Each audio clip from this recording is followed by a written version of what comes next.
The Holy Family. Today we celebrate a beautiful family that loves God so much. A family, why are they holy? Because they were perfect? Because they had a perfect life? Because they had an awesome life? No, you know as well as I do that Mary, Joseph, and Jesus suffered a lot. In fact, they suffered more than most. Jesus suffered a lot, died on the cross. Mary suffered a lot, watching the suffering of Jesus. They suffered, they were refugees. They didn't have a place even to give birth to their child. St. Joseph would have gone crazy throughout this time, even at the birth of Jesus. He wasn't the father of Jesus, and he had to adopt this child, and he was thinking about divorcing Mary. If there was a melodrama, if there was a television series, I'm sure there'd be a Netflix series about the drama of the Holy Family. They were far from perfect. Now, what I mean by this is their life was far from ideal, but yet they're still known as the Holy Family. They are still the family that each one of our families is to imitate, is to be like. Why? Well, I think there are three things that the Holy Family did right, did perfectly, that we are called to imitate. Number one, they put God the Father first. They didn't always succeed, as we read in the gospel today. Why would Mary have worried so much about Jesus? If she really trusted in God, if she really understood who Jesus was, what the will of the Father was, she wouldn't be worried. She'd be thinking, He's God. He'll be fine. I don't need to worry about God and worried about the safety of God. But you see, she was a mama, and St. Joseph was a dad. And so he worried, even though he knew he didn't really need to worry. But they struggled to put God first. It was not, for St. Joseph, Mary was not number one. For Mary, St. Joseph was not number one. It was God, the will of God, the will of the Father, Jesus, God incarnate. That was number one in their life. After that, this is number two, they put each other as a priority.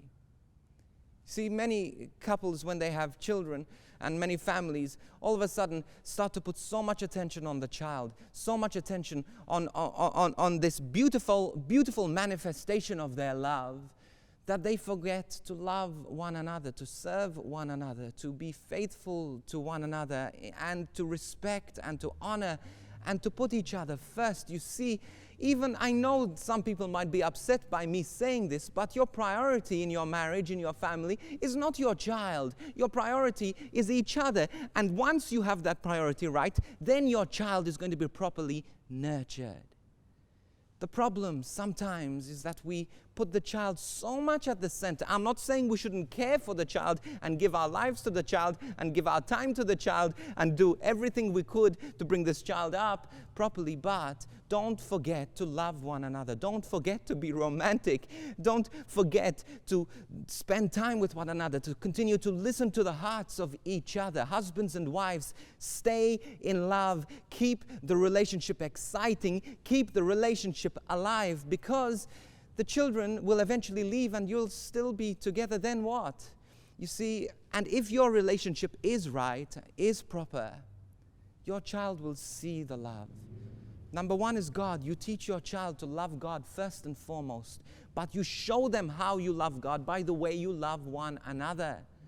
And they need to see that, the love, the respect, the way you work together seamlessly, in a sense. Now, I'm not saying you're perfect. None of us are. But each other. So number one, God. Number two, husband and wife, working on that relationship, keeping that relationship alive. And then number three, then the care for the child, the children, the extended family. You see, because if all of that is ordered, then what you do as a family is you together bring up that child as a team, as one, to become one, bring up that child to love God first, even before you. Even before mom, who's the most important? It's not whether they say mama first or daddy first in their first words. What is important is that they love God first. Teach your children to love God more than they love you. Ouch. Teach your children to love God more than they love you. You see, because if you do, like Jesus who got lost and who was found in the temple, you see, he was found in the temple because he loved God more than he loved Mary and Joseph. He loved the Father first. And because he did, then he was in the hands of God. Then everything was going to be okay. Circumstances might not be okay, but you see, at the end of the day, they're living for eternity. God first, husband and wife, then children, always pointing them to God the Father, to love God more than you. But you show them how to love God more than you by the love that you have for each other. This is why the Holy Family was holy, because they got this right. Lord Jesus, I pray for our families, that we might love you first, put you first, that you might be the inspiration in our lives to become holy, just as Mary, Joseph, and Jesus are holy.